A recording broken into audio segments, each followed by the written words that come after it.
زمونږ ټاپک دی انیمل لایک پروټوزونز کې زمونږ سره چې کوم دی اول نمبر مونږ څه ووي اول نمبر مونږ په دې کې زو فلیجلیټس وي دویم نمبر په دې کې بیا امیبایډ پروټوزونز وي او تھرډ نمبر په کې اوس زمونږ سره څه دی اپی کمپلیکسز آر سپوروزونز نو دې ته اپی کمپلیکسز څه ته ولې وایي صحیح ده که نه اپی مطلب یو اینډ باندې یا چې کوم دی په ټپ باندې د دوی چونکه دا خو یونی سیلولر دي نو د دوی په دې سنگل سیل چې کوم زمونږ سره دی نو د دوی په دې لایف سایکل کې یو سټیج داسې راشي چې په دې یو اینډ باندې د ارګنیل یو چې کوم دی یو یونیک ارینجمنټ اختیار کی نو دې ته بیا مونږ څه وایو اپیکل کمپلیکس ورته وایو څه ورته وایو اپیکل کمپلیکس ورته وایو دې سټرکچر ته مونږ اپیکل کمپلیکس وایو دا د دې چې کوم ارګنیلز دي نو دا یو یونیک ارینجمنټ چې کوم دی شو کی په خپل لایف سایکل په یو سټیج کې چې کوم دی نو زمونږ سره چې کوم سپوروزوایډس دي او میروزوایډس دي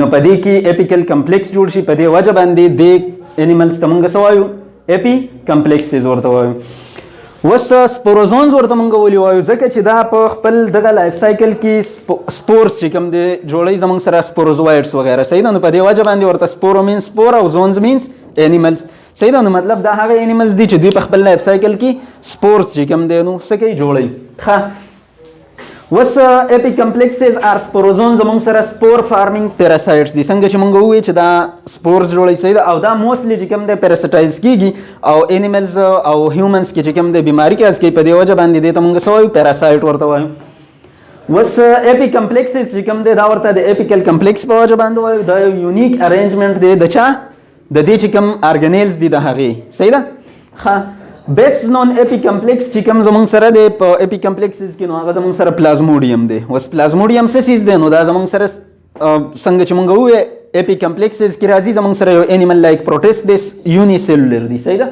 ښه او دا چې کوم دی زمونږ سره کیری کیږي د فیمیل انافیلیز ماسکیټو په وجه باندې انافیلیز زمونږ سره یو جینس دی صحیح ده که نه په دې کې بیا زمونږ سره مختلف سپیشیز دي نو په دې جینس کې چې څومره فیمیلز دي نو هغه زمونږ سره څه کوي دا کیری کوي صحیح ده که نه دا ایز ا ویکټر دی په خپله پکې څه سیمټمز نه راځي په خپله ورته ملیریا نه لګي خو بل ته چې کوم دی نو دا وړي او په بل کې بیا بیماری کاز کیږي صحیح ده نو فیمیل انافیلیز ماسکیټو چې کوم دی نو د دې ویکټر دی یا مطلب تاسو ویلی شئ چې کیریر دی خو ویکټر لفظ ډېر ښه دی صحیح ده ښه اوس داسې چلو شي چې کوم زمونږ سره فیمیل انافیلیز ماسکیټو دی صحیح ده که نه فیمیل انافیلیز ماسکیټو دا یو ماشی دی زمونږ سره چې داسې چلو شي چې ده ته پته نه وي چې زه څه یم زه انفیکټډ یم زما په باډي کې څه دي سپوروزوایډس دي مطلب دا پلازموډیم زما په باډي کې دی دې ته په خپله پته نه وي خو داسې چلو کې چې کوم اوس تاسو به وایئ چې لکه فیمیل ولې چک لګوي مطلب میل ولې نه لګوي نو یاد ساتئ فیمیل لګوي او په فیمیل کې هغه فیمیل چې کوم پریګننټ وي چې کوم پریګننټ وي په کوم کې ایګز وي د دوی د ایګز د ډیولپمنټ دپاره د بلډ ضرورت وي نو په دې وجه باندې دوی چې کوم دی نو بلډ اخلي د هیومنز نه حالانکه دوی په بلډ باندې فیډینګ داسې مستقل طور نه کوي دا ویجیټیرینز وي څه ویجیټیبلز یو څه بل څه چې کوم دی خوري نارملي صحیح ده خو چې کله پریګننټ شي نو د خپل ایګز د ډیولپمنټ دپاره د هیومنز نه او د نور انیملز نه بلډ اخلي پوهېږئ په خبره نو په دې وجه باندې دې ته د بلډ ضرورت وي نو دا چې کله په انسان باندې چک لګوي نو د دې نه مخکې د غذا باندې څه لوکل انسټریټک کیمیکل وغیره چې کوم دی سیکریټ کی چې دا غذا داسې بېهوشه شانته شي چې دا پکې د خپل ستن چې کوم دی لګوي صحیح ده که نه کوم پروبوسس پکې انجکټ کوي نو چې د کس ته پته نه لګي صحیح ده د انیمل ته پته نه لګي نو دغه چل پې وکړي اول د غذا داسې لون شانتې کې بیا د هغې نه بعد چې کوم دی خپل پروبوسس په دې کې څه کي انجکټ کي پکې او بس بیا یې داسې چې کوم دی څنګه چې تاسو ډاکټر له لاړ شئ واستن پکې داسې کوي دغه شان چل ښه باقاعده کوي او چې کله بس آرټریز یا وین یا چې کوم دی کیپیلریز وغیره وشلی او خپل پروبوسس وردننه کی نو د هغې نه بعد بلډ سکینګ څه کي شروع کی خو په دغه دوران کې چې دوی کله بلډ سکینګ شروع کی نو دوی وایي چې هسې نه زموږ په باډي کې دا بلډ کلاټینګ ونه شي لکه دوی ځان ته دا بلډ راکاږي که نه دې ریجن ته نو دوی دا وایي چې مطلب زموږ په دې باډي کې دا بلډ کلاټ نشي جم نشي جم صحیح ده که نه نو په دې وجه باندې دوی ورته انټي کوګولنټ سبسټانس ریلیز کوي دغه ته بلډ ته څه شی انټي کوګولنټ سبسټانس چې مطلب کواګولیشن د دې نه کیږي، د دې کلاټینګ نه کیږي، په دې وجه باندې ورته دوی انټي کواګولنټ سبسټانس ریلیز کوي. چې څنګه ورته انټي کواګولنټ سبسټانس ریلیز کوي، نو د دې په باډي کې د دې په سلیوري ګلینډ کې د مخکې نه سپوروزوایډ موجود وي، نو هغه سپوروزوایډ هم چې کوم دی نو جسم ته څه شي انټر شي. صحیح ده. د دې دا مقصد نه وي چې زه بلډ اخلم مطلب فیډینګ پې کوم، دا صرف د خپل ایکس د ډیولپمنټ دپاره اخلي. دویمه خبره دا چې دا د دې دپاره نه اخلي چې مطلب زه د هیومن څه کومه ناجوړی کومه، دې ته په خپله هم پته نه وي، خو بس چې کله بلډ اخلي نو سپوروزوایډس چې کوم دی نو د انټي کواګولنټ سبسټانس د ریلیز کولو په وجه باندې هغه سپوروزوایډس هم جسم ته څه شي انټر شي. نو دا زموږ سره یو فیمیل انافیلیز ماسکیټو دی، راغې په د هیومن باندې چې کوم دی څه وکړو چک ولګو، بایټینګ یې وکړو. بایټ څه ته وایي؟ چک لګولو ته. نو چې بایټینګ یې کله وکړو نو سپوروزوایډس یې څه کړل؟ ریلیز کړل. دلته چې سپوروزوایډس ریلیز کړي بلډ ته، دا په بلډ کې وي. صحیح ده. نو په بلډ کې دا روان وي، دا په بل ځای باندې اټیک نشي کولی. په دې کې خاص قسم چې کوم د سټرکچرز موجود وي نو هغه صرف په هیپاټوسایټس باندې اټیک کولی شي، په لیور چې کوم سیلز دي په هغې باندې اټیک کولی شي.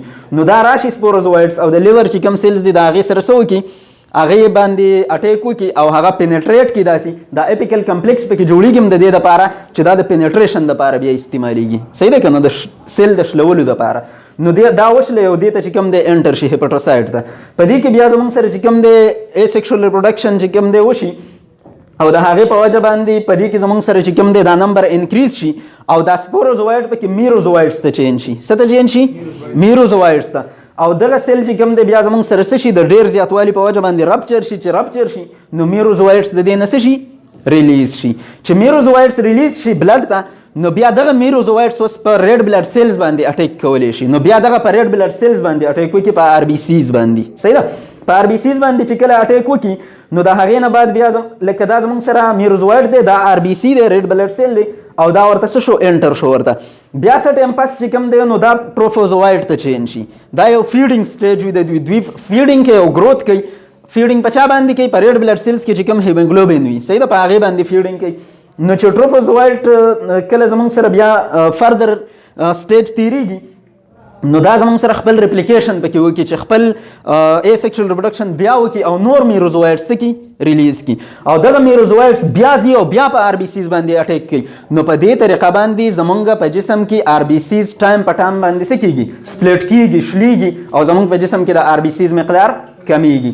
چې د آر بي سیز مقدار کم شو د دې مطلب دا شو چې زمونږ ته د بلډ فلو چې کم دی څه شوه؟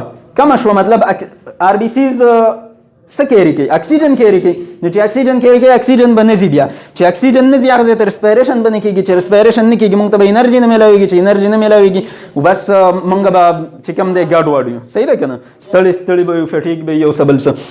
او په دې دغه کې چې کوم دی نو د ملیریا سمټمز ښکاره شي. د ملیریا علامات په دې ځای کې چې کوم دی څه شي ښکاره شي چې کله آر بي سیز څه شي سپلیټینګ وشي او ډېر اماونټ کې آر بي سیز خراب شي. ایون دا چې ډیت ته هم کاز کېدی شي. صحیح ده چې ډېر زیات شي.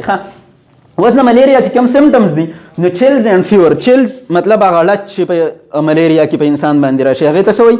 چیلز وایي. او فیور تبه. صحیح ده. دا چیلز او فیور پې کله راځي؟ کله چې د آر بي سیز سپلیټینګ وشي نو موږ دا ووایو چې دا ټروفوزوایډ کې چې کوم زموږ سره دا پیراسایډ دی مطلب ټروفوزوایډ سټیج ته راغی نو دا په هیموګلوبین باندې فیډینګ کوي. چې په هیموګلوبین باندې فیډینګ کوي نو دا زموږ سره یو هیموزوین یو بل پیګمنټ دی هغه ریلیز کوي او د دې سره سره ویسټ مټیریل وغیره نور هم څه کوي؟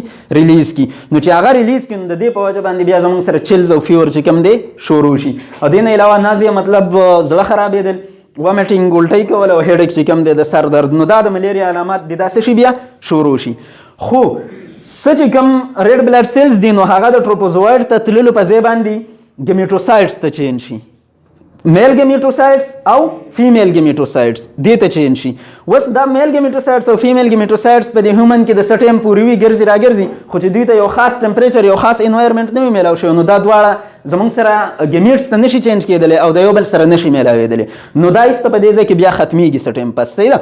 خو که په دغه ټایم کې یو بل ماشی راغی او هغه په دې ځای باندې بایټینګ وکړو چک یې ولګو نو چې هغه بیا ځان ته بلډ راکاږي نو د بلډ د راښکېدلو سره سره چې کوم د میل ګمیټوسایډس او فیمیل ګمیټوسایډس دي دا هم خپل جسم ته څه کي یوسي. چې خپل جسم ته یوسي سکینګ خو به په دې ځای کې په خوله باندې به کوي که نه. نو چې په دې ځای کې زموږ سره بلډ را روان دی دغه شانتې میل او فیمیل ګمیټوسایډس هم را روان دي. دغه میل او فیمیل ګمیټوسایډس بیا په دې کې څه ته چینج شي؟ په دې کې میل ګمیټ ته صحیح ده او فیمیل ګمیټ ته چې کوم دی چینج شي. خو دا میل ګمیټ چې زمونږ سره چې کوم دی په دې کې 3 ټایمز مایټاسس وشي. سو ټایمز 3 ټایمز مایټاسس وشي. نو چې یو د یو کې ته مایټاسس وکړي نو د یو نه به 2 جوړ شي، چې بیا په هغې کې مایټاسس وکړي 4 به جوړ شي، چې بیا په هغې کې مایټاسس وکړي نو 8 به جوړ شي. صحیح ده. نو 1 مایټاسس 2 مایټاسس او 3 ټایمز مایټاسس. نو ستا سره به چې کوم دی 8 ګمیټس راشي. صحیح ده. مایکرو ګمیټس یا میل ګمیټس چې کوم دی ستا سره به راشي. نو دغه 8 میل ګمیټس چې کوم دی زمونږ سره بیا یو ګمیټ په دې شکل کې وي. صحیح ده که نه؟ داسې سپینډل شیپ چې کوم دی زمونږ سره موجود وي. نو دا یو ګمیټ، دا بیا یو میل ګمیټ د یو فیمیل ګمیټ سره چې کوم دی میلاو شي او څه شی جوړ شي؟ زایګوټ جوړ شي. زایګوټ چې کوم دی زمونږ سره ډیپلایډ دی. دا نور ټول هیپلایډ وي، دا څومره چې مونږ ووایو هیپلایډ، هاف نمبر اف کروموسوم وي پکې. زایګوټ کې 2n. صحیح ده که نه؟ ډیپلایډ فل نمبر اف کروموسوم وي پکې. نو بیا زمونږ سره زایګوټ چې کوم دی او کاینیټ ته چینج شي. او کاینیټ زمونږ سره څه څیز دی؟ دا موټایل زایګوټ دی. دا څه دی؟ موټایل زایګوټ دی. دا هم 2n نمبر وي پکې، خو دا مومنټ چې کوم دی ګلایډینګ وغیره چې کوم دی کولی شي، د یو ځای نه بل ځای ته تللی شي. نو چې تللی شي نو دا ګټ وایل چې کوم دی ډایجسټیو سیسټم ته مونږ ګټ وایو. صحیح ده. نو د ماسکیټو چې کوم ګټ دی نو دا څه کې پینیټریټ کی او پینیټریټ کې نو بهر تی راوځي، چې بهر راوځي دې ځای ته. صحیح ده. نو په دې ځای کې دا زمونږ سره او سیسټ ته چینج شي. اوس او سیسټ څه څیز دی؟ دا زمونږ سره انسیسټډ زایګوټ دی. مطلب زایګوټ دی خو سیسټ دی تاو دی. نو دا هم زمونږ سره 2n نمبر وي. صحیح ده. خو په دې کې بیا زمونږ سره څه چل وشي؟ سپوروګوني وشي. سپوروګوني څه ته وایي؟ سپور فارمیشن ته. صحیح ده. نو مطلب کوم چې ډیپلایډ زایګوټ جوړ شوی وي په هغې کې زمونږ سره میاسز وشي، نو هاف نمبر اف کروموسوم شي او میاسز از فالوډ بای مایټاسز. نو 100 شي چې کوم زمونږ سره سپوروزوایډز دی هغه پکې څه شي؟ جوړ شي پکې. نو سپوروزوایډز پکې جوړ شي. سپوروزوایډز په وجه باندې دا زمونږ سره رپچر شي، وشلېږي، او چې رپچر شي نو دا زمونږ سره مومنټ کوي چېرته؟ سلایوري ګلینډ ته راشي. په سلایوري ګلینډ کې دا موجود وي، او چې کله دا بیا په بل هیلدي کس باندې چې کوم دی صحتمند کس باندې بیا فیډینګ کوي، نو د فیډینګ په دوران کې چې کوم دی ځان ته بلډ راکاږي، نو بیا به مونږ ووایو چې انټیکواګولنټ سبسټانس ریلیز کوي که نه؟ نو د هغې سره به څه وکړي؟ سپوروزوایډس به هم ریلیز کړي. نو چې سپوروزوایډس یې بل کس ته ریلیز کړل نو په بل کس کې به هم دا پروسس کېږي. نو په دې طریقه باندې چې کوم دی نو پلازموډیم لایف سایکل وي، یا چې کوم دی تاسو ویلی شئ چې ملیریا چې کوم سمټمز دی هغه داسې راځي، او د پلازموډیم لایف سایکل په دې طریقه باندې څه کېږي؟ کمپلیټ کیږي. صحیح ده. اوس مونږ دا خبره کړې وه چې کوم زمونږ سره اپی کمپلیکسز دي یا سپوروزونز، لکه مونږ وایو چې انیمل لایک پروټیس مونږ د لوکوموشن په بیس باندې ډیوایډ کوو. زو فلیجلیټس به د فلیجله په ذریعه باندې مومنټ کوو. امیبایډ پروټوزونز چې کوم دی هغوی به په چا باندې څنګه به لوکوموشن کوو؟ هغوی به سیوډوپوډیا په ذریعه باندې کوو. او دوی چې کوم دی نو دوی څه کوي؟ ګلایډینګ کوي. صحیح ده که نه؟ داسې ګلایډینګ سلایډینګ وغیره چې کوم دی خویږي را خویږي شانتې، هغه زمونږ سره چې کوم سپوروزوایډس میروزوایډس او اوکاینیټ وغیره دي نو دوی په دې طریقه، نه پسې سیلیا شته او نه پسې فلیجلا شته. صحیح ده.